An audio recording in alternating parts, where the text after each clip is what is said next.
రాష్ట్ర ఆర్థిక పరిస్థితిని మార్చాను, రాష్ట్ర అప్పుల పరిస్థితిని మార్చానని జగన్ లెక్కలు చెప్పుకొస్తున్నారు. ఇందులో ప్రధానంగా 2,70,000 కోట్ల రూపాయలు డీబీటీ కింద పంచానన్నది ఏదైతే వాళ్ళ మేనిఫెస్టో రిలీజ్ సందర్భంగా చెప్పుకొచ్చింది అదే చరిత్రలో హీరోగా నిలిచిపోయానని చెప్తున్నారు. 2,31,000 మందికి ఉద్యోగాలు చరిత్రలో ఎవరూ ఇవ్వలేదు, 5 ఏళ్లలో ఇచ్చాను ప్రభుత్వ ఉద్యోగాలు అని చెప్తున్నారు.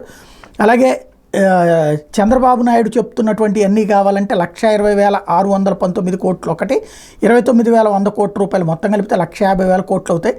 ఆయన మాట మీద నిలబడే రకం కాదని చెప్తున్నారు. అదే సందర్భంలో తన హయాంలో మార్పులు అనేకం జరిగినాయి అంటూ అప్పుల రేటు 2014-19 21.87% అయితే ఇప్పుడు తన హయాంలో 12.13% తగ్గించుకోగలిగానని చెప్తున్నారు. మరోవైపు అప్పట్లో చంద్రబాబు టైంలో 4,12,000 కోట్ల రూపాయలకి అప్పు చేరితే తన హయాంలో 7,03,000 కోట్ల రూపాయల అప్పు చేశామని చెప్తున్నారు. అదే టోటల్గా వచ్చింది అక్కడ దాకా తెచ్చానని చెప్తున్నారు. జిఎస్టీపీలో డెవలప్మెంట్ గ్రోత్ వచ్చేటప్పటికి చంద్రబాబు హయాంలో 4.47% అయితే తన హయాంలో 4.83% అని చెప్తున్నారు.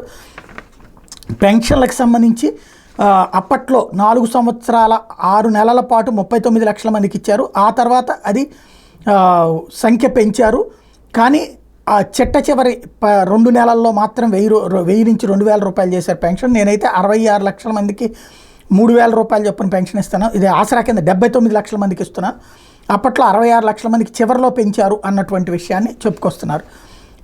అలాగే ఇది ఓవరాల్గా అయితే బాబు టైంలో ట్యాక్స్ రెవెన్యూ 6.57% ట్యాక్సులు వేస్తే తన హయాంలో 6.35% ట్యాక్సులు తగ్గించాను అన్నటువంటిది లెక్కలు చెప్పుకొస్తున్నారు.